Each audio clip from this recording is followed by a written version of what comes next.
Light back on the camera.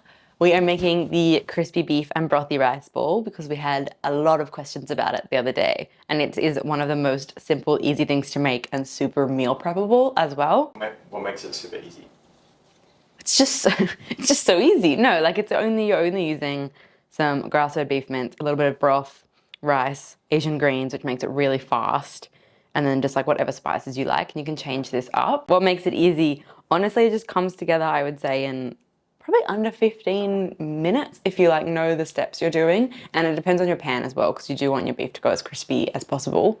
And then making your rice, and we actually recommend we pre-cook the rice for this one because then it goes cold and it gets resistant starch. We can talk about that later.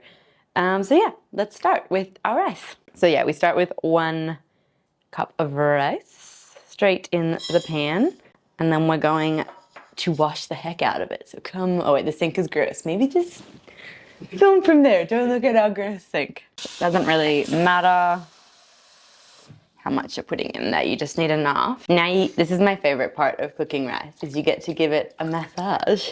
And basically you're just rubbing the rice between your hands, and we're trying to get out all that excess starch. And you'll see the water just goes really like cloudy and white. And so, yeah, we just keep doing that until really it'll be like thick white. You won't even be able to see the rice anymore. And how many times would you have to wash it? I mean, it depends on how good your massaging skills are. I don't know, usually I do it probably like twice until the water runs mostly clear.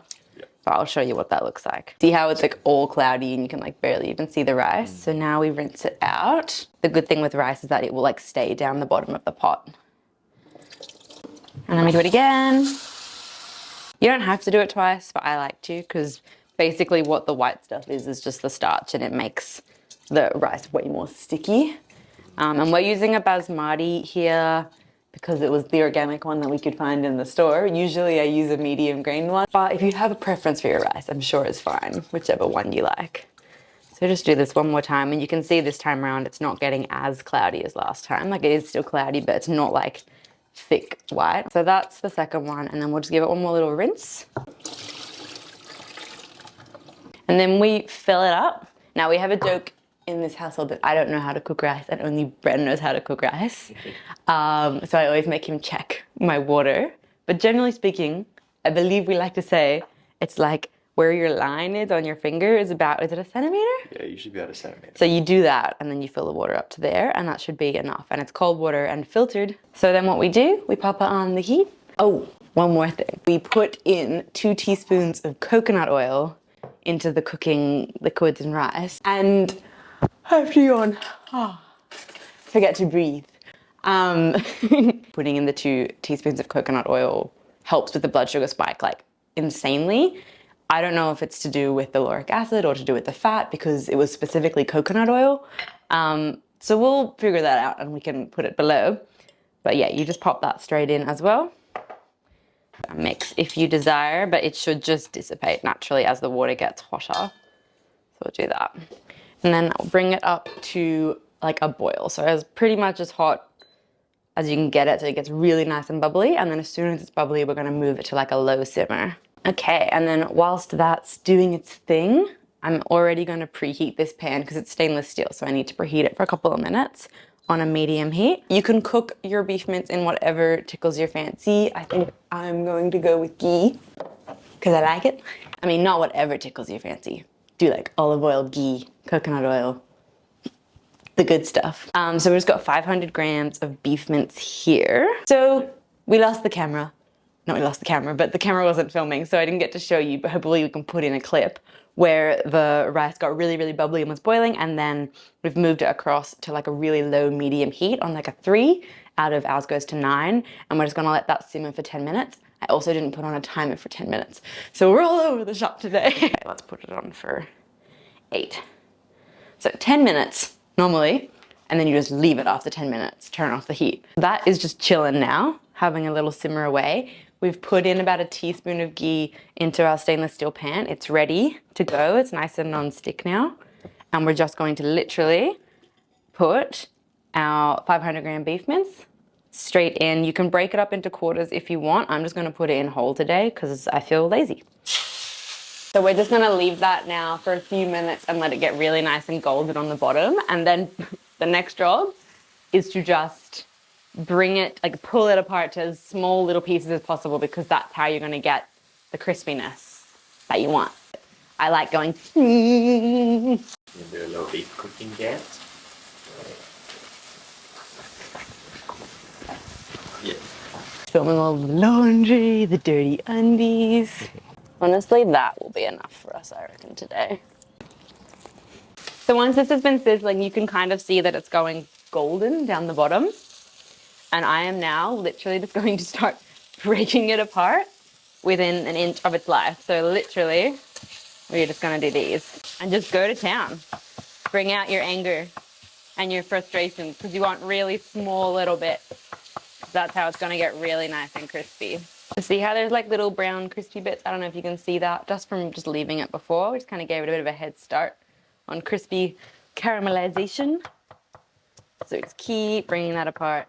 So it's relatively important that you don't put salt in yet, just because we want it to go crispy, and then putting salt in will just draw out more of this liquid, which is not a bad thing, but it will stop it from going crispy as fast. So I like to literally do it until I think I've got all of them broken up into teeny tiny pieces. You can, if you want, you can use a bigger pan if you have one, just depending on how hot your stove gets, and that will just create as much separation between the mince as possible, and therefore all the moisture and the steam will evaporate faster, and it will be a lot quicker because it will crisp up, because it'll have a lot more air pockets to allow things to get crispy. I used a semi-big pan. I probably could have done a bigger one. So, and one, I don't know if people can hear this or not. I'm gonna put my mic on it. See the popping and the cracking sound? Wait. That's the sound you want to listen for. That's how you know things are getting really nice and caramelized and crispy. So yeah, that poppy cracky is like the sound of the fat interacting with the heat, and it's what you want. I've just got turmeric, smoked paprika, and garlic powder today. Garlic powder can go a little bit like clumpy and weird, so you just want to make sure you're really dispersing it really well. And then we'll do these and just sprinkle them over the top, and then we'll do the salt and the pepper now as well. And then get the salt and the pepper, excuse me. Just a couple of pinches. I like it pretty peppery. That's optional. Now you just want to make sure it's really evenly tossed through, because I didn't pre-mix the spices or anything, because it's a quick meal. The things are definitely sticking more, which is good. But if you need at any point, if it's sticking too much and you can't scrape it, you can put a splash of hot water in, and that will just deglaze it, and you can scrape. I can show what I mean. So we get, it's like a little bit of hot water, not much. It's gonna go, but that's a good thing. So now we can just use that. Whoa, I'm gonna have to put this on, sorry. Okay, I put the fan on, hopefully you can hear me. But see how that's cooking off, but we can just scrape off all the golden bits on the bottom using that liquid. So we just keep it leveled out as possible, so it's evenly having contact with the stove, and just leave it again. So, gonna get some hot water going, because I've got a chicken broth concentrate, but if you've got chicken broth, that's great. Whatever broth you like honestly works really well. I like chicken with this one to like balance the heaviness of the beef with a bit more lightness. So, I mean, aiming for about three cups. But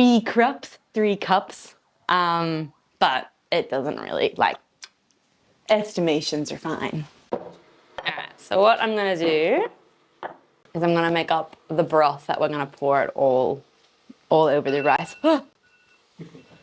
Okay, so the rice is done. So I'm just gonna take that straight off the heat and just let it hang out for a while. So, I don't know if you can see it. You wanna look at it? It's good. It's good. I'm just gonna leave that there for a bit.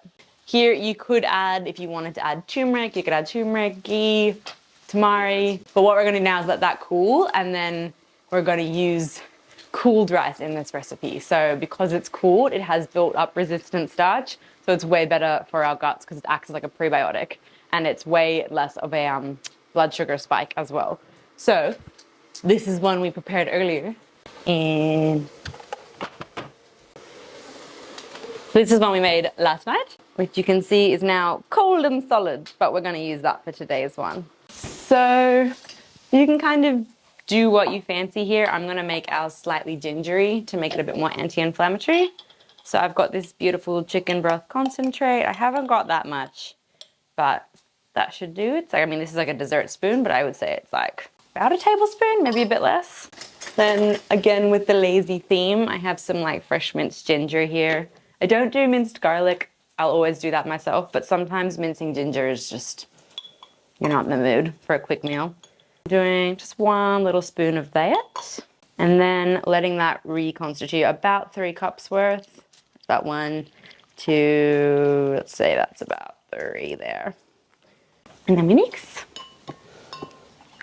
And if you want it slightly salty, we can add like a dash of tamari. If you want a little bit more of that like yummy fat layer, we can do some ghee. I'm gonna put in a dash of tamari in this one. Just a teeny little splosh, just to add a bit of salt. Splosh.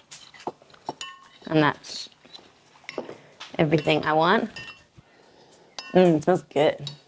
It might be a bit late for this hack, but this is a hack to know if you really want really little pieces and you're not sure if you've done them all like smushed up. You get the pan, come, and you shake it, and all the big ones, I don't know if you can see this, but they'll come to the top. And then you can see them and be like, oh, there's a big one, there's a big one. See them?